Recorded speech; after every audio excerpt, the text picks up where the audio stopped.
Hello guys, welcome to another video of stock market. Friends, Utkarsh small finance bank है जिस IPO का आज day 3 का सब्सक्रिप्शन ओपन होने जा रही है। जो कि आज इस वीडियो में हम लोग जानेंगे डे बाय डे का सब्सक्रिप्शन, मतलब डे 1 डे 2 के सब्सक्रिप्शन जानेंगे, जीएमपी कितना चल रहा है, लिस्टिंग कितना मिलेगा और आज आखिरी दिन है तो इसमें अप्लाई करना चाहिए या फिर नहीं, और किस अमाउंट में अप्लाई करें जो कि अलॉटमेंट होने के चांसेस आपको मिल जाए। तो आज इस वीडियो में इन सभी चीज़ों को डिस्कस करेंगे। चलिए फ्रेंड्स, वीडियो स्टार्ट करते हैं।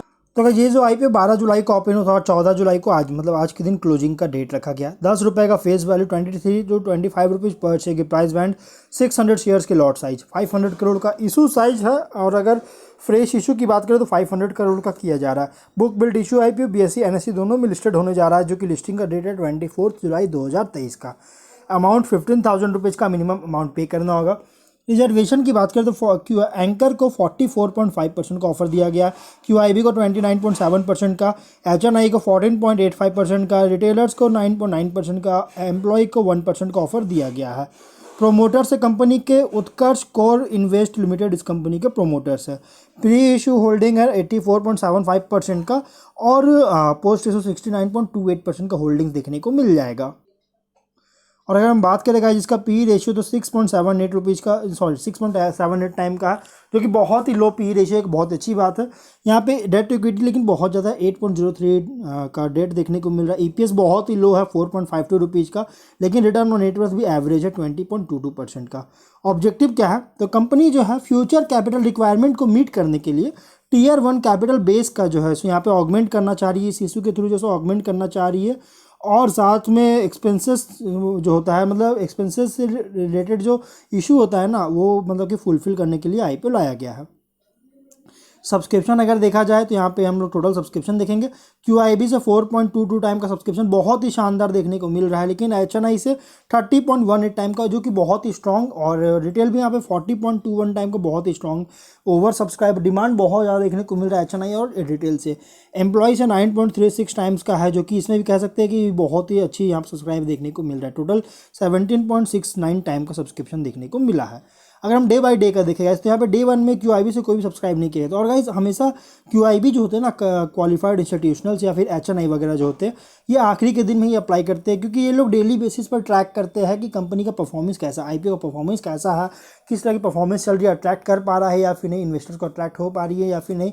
ये सभी चीज़ों को, बहुत सारी चीज़ों को कंपनी जो है सो क्यूआईबी वगैरह जो है सो ट्रैक करती है। तो यहाँ पे देख सकते हैं डे 1 में ट्रैक किए, उसके बाद डे 2 में देखिएगा तो एक बहुत ही अच्छी इंक्रीज हुआ 4.22 टाइम का। एचएनआई भी 9.01 टाइम का था डे 1 में, डे 2 में भी अच्छी खासी इंक्रीज हुआ 30.18 टाइम का। रिटेल भी 15.21 टाइम का था डे 1 में, लेकिन डे 2 में एक बहुत ही शानदार इंक्रीज हुआ 40.21 टाइम का। एम्प्लॉय से भी यहाँ पे देखिए तो 3.02 टाइम का सब्सक्राइब था डे 1 में, डे 2 में 9.36 टाइम्स का सब्सक्रिप्शन देखने को मिला है। बहुत ही स्ट्रॉन्ग लगा, टोटल सब्सक्रिप्शन जो है डे 1 के कंपेयर में 3 टाइम्स इंक्रीज करता हुआ देखने को मिला है। अब रही बात कि इसमें क्या करना चाहिए, देखिए कंपनी का जो बिजनेस है 2016 में इनकॉर्पोरेट किया गया था, जो कि एक एसएफबी है इंडिया में, मतलब स्मॉल फाइनेंस बैंक है इंडिया में, और ये सेकेंड फास्टेस्ट एयूएम भी रिकॉर्ड कर चुका है इस कंपनी का फिनेंशियल 19 और 22 में, जो कि अराउंड 500 करोड़ से भी ज़्यादा इसका एयूएम था। और अगर हम बात करें कंपनी का जो बैंक जो है, ये मतलब कि फैसिलिटीज़ भी जो है सो एक्सटेंड कर रही है इंडिविजुअल्स और बिजनेसेस के लिए, जिसमें मतलब कि फिनेंशियल रिक्वायरमेंट्स होता है ना, उनको असिस्ट कर सके, मतलब कि बिजनेसमैन वगैरह को जो है सो फिनेंशियल रिक्वायरमेंट्स वगैरह फुलफिल करती है। सर्विसेज जो ऑफर दिया जा रहा है कंपनी की तरफ से, accounts and deposit, cards, insurance and investments, loans, way to bank, ये सभी चीज़ें कंपनी सर्विसेज जो है सो ऑफर कर रही है। कस्टमर्स जो है उत्कर्ष के, ये लगभग जो है सो बहुत सारे फीचर्स वगैरह अवेल कर सकते हैं, जैसे top up balance transfer facility, hassle free processing with easy documentation process, और 50 करोड़ तक का 30 साल तक के लिए लोन को भी जो है ये कंपनी प्रोवाइड करती है। साथ में सैलरीड सेल्फ एम्प्लॉयड इंडिविजुअल्स के लिए भी जो है ये मतलब कि एफिशिएंट एलिजिबिलिटी वगैरह भी जो है क्रिएट करता है। यहाँ पे कंपनी जो है डाइवर्स प्रोडक्ट पोर्टफोलियो और माइक्रो फाइनेंस है कंपनी, जो कि ज़्यादातर फोकस किया जा रहा है बिजनेस सेगमेंट में। और ये एसेट जो इसका है, प्रोडक्ट एसेट जो है इसका एंटिटी का, इसमें गाइस इंक्लूड है माइक्रो बैंकिंग लोन्स, मतलब कि JLG, जो कि जॉइंट लाइबिलिटी ग्रुप लोन्स और इंडिविजुअल लोन्स, रिटेल लोन्स जिसमें अनसेक्योर्ड और सेक्योर्ड लोन्स वगैरह देती है, होलसेल लेंडिंग है जो कि short term long term loan दे रहा है, फिर उसके बाद हाउसिंग लोन्स दे रही है ताकि अफोर्डेबल हाउसिंग्स को जो है सो अफोर्ड कर सके, कॉमर्शियल व्हीकल और कंस्ट्रक्शन इक्विपमेंट लोन्स वगैरह भी दे रहा है, गोल्ड लोन्स कंपनी प्रोवाइड कर रही है। ये सभी कंपनी का बिजनेस है। अगर हम बात करेगा इसका एक इम्पॉर्टेंट पॉइंट है इसके लिए एनपीए, क्योंकि नॉन परफॉर्मिंग एसेट, जो कि हम लोग इसका ग्रॉस एनपीए देखेंगे तो 1.25% का इसका ग्रॉस एनपीए, जो कि बहुत ही लो है। एक बहुत ही ये मतलब कि कैसे एक पॉजिटिव साइन है कंपनी का, मतलब इसका एसेट्स वगैरह बहुत ज़्यादा हेल्दी है। अगर हम फिनेंशियल्स देखें तो 20 में 9404 करोड़ का एसेट्स है, 1406 करोड़ का रेवेन्यू, 186 करोड़ का प्रॉफिट है। 21 में 12,137 करोड़ का एसेट्स, 1705 करोड़ का रेवेन्यू, 111 करोड़ का प्रॉफिट। 22 में 15,063 करोड़ का एसेट्स, 2,033 करोड़ का रेवेन्यू, 61 करोड़ का प्रॉफिट है। 23 में 19,117 करोड़ का एसेट्स, 2,804 करोड़ का रेवेन्यू, 404 करोड़ का प्रॉफिट है। और डेट है 2,349 करोड़ का। तो यहाँ पे क्या जगह फिनेंशियल देखिए तो एवरेज है 22 तक कंपनी का फिनेंशियल एवरेज, क्योंकि रेवेन्यू में कांस्टेंट ग्रोथ है बट प्रॉफिट में कॉन्स्टेंटली डाउन देखने को मिल रहा है। तो ये मतलब कह सकते हैं कि एवरेज ग्रोथ है, लेकिन एवरेज ग्रोथ होने के बाद 23 में कंपनी में एक सडन ग्रोथ देखने को मिला है, जो कि मतलब ये कह सकते हैं जो मतलब कि 23 के परफॉर्मेंस के अकॉर्डिंग जो सडन बूस्ट हुआ है, ये एक फ्यूचर में सस्टेनेबिलिटी को लेकर एक कंसर्न क्रिएट कर रहा है, एक डाउट भी क्रिएट हो रही है। लेकिन फिर भी गाइस कंपनी एक अच्छा परफॉर्म करी, और एसएफबी में company one of the leading SFB है, और एवरेज फाइनेंशियल परफॉर्मेंस भी देखने को मिला। लेकिन कंपनी का जो फ्यूचर प्रोस्पेक्ट्स है ना, वो डिपेंड करता है आरबीआई और गवर्नमेंट ऑफ इंडिया की मॉनेटरी पॉलिसी पर, जो कि कभी भी चेंजेस वगैरह हो सकते हैं। तो ये एक थोड़ा सा ड्रॉबैक है इस कंपनी के लिए। लेकिन अगर कुछ पॉइंट्स को जाने तो sound understanding of micro finance segment and presence है रूरल और सेमी अर्बन एरियाज़ में। साथ में ग्रोइंग डिपॉजिट्स है, जो कि रिटेल डिपॉजिट्स पर बहुत ज़्यादा फोकस किया जा रहा है।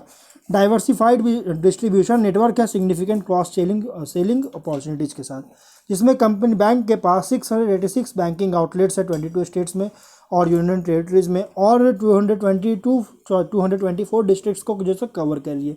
इसमें से 434 बैंकिंग आउटलेट्स जो है ना, ये रूरल और सेमी अर्बन एरियाज़ में है।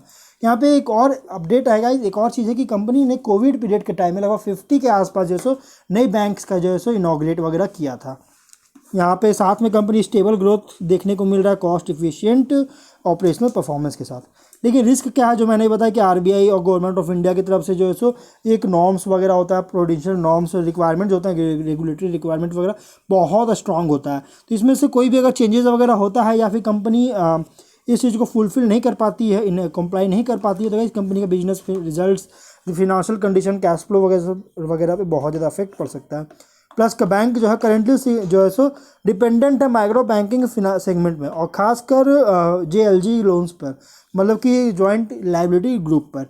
तो इसकी वजह से गाइज अगर इसमें से कोई भी मतलब इस सेगमेंट में अगर डेवलपमेंट में कोई भी प्रॉब्लम आती है गाइज, तो इस कंपनी का बिजनेस पे, रिजल्ट्स पे, फिनेंशियल कंडीशन, कैश फ्लो पे बहुत बड़ा अफेक्ट पड़ सकता है।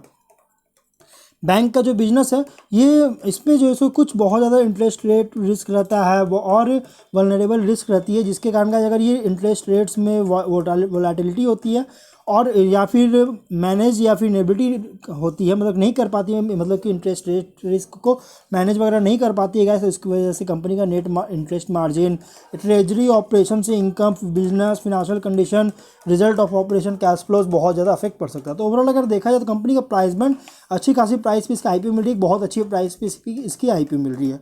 और अगर हम इसके जीएमपी भी देखेंगे तो यहाँ पे लगभग 25 रुपीज़ का इसका जीएमपी, सॉरी 15 रुपीज़ का इसका जीएमपी देखने को मिल रहा है, जिसके अकॉर्डिंग कंपनी 60% के आसपास की लिस्टिंग देखने को मिल सकती है। मतलब लिस्टिंग इसमें बहुत ही शानदार मिल रहा है। अगर आप इसमें लिस्टिंग के लिए अप्लाई करना चाह रहे हैं तो आप इसको अप्लाई कर सकते हैं, और अगर आप मीडियम टू लॉन्ग टर्म के लिए इन्वेस्टमेंट करना चाह रहे हैं तो आप इसमें अप्लाई कर सकते हैं। बस यही है कि इस कंपनी के कॉम्पिटिटर बहुत सारे हैं, बहुत सारे ऑलरेडी एसएफबी कंपनीज है जो कि स्टॉक एक्सचेंज में लिस्टेड है, जो कि इसके कॉम्पिटिटर है। बस यही एक ड्रॉबैक है इस कंपनी का। Otherwise company medium to long term के लिए अच्छी कंपनी मतलब अच्छा परफॉर्म करेगी, कर सकती है, और इसका प्राइस भी बहुत अच्छी प्राइस पे इसकी आईपीओ भी मिल रही है। तो अब हम लोग, और रही बात कि कितने अमाउंट में करना चाहिए, तो गाइज हमेशा मैं कहता हूँ कि अपर प्राइस बैंड पे ही अप्लाई कीजिए, जो कि इसका 25 रुपीज़ पर शेयर का है।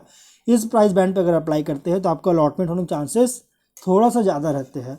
लेकिन यहाँ पे गाइज अलॉटमेंट के चांसेस बहुत ही कम हैं, क्योंकि सब्सक्रिप्शन ऑलरेडी 2 दिन में बहुत ज़्यादा हो चुके हैं, और आज आखिरी दिन है, तो आज बहुत देखना है, ये जरूरी हो कि इसमें सब्सक्राइब कितना होता है, क्या QIB को ये अट्रैक्ट कर पाती है या फिर नहीं।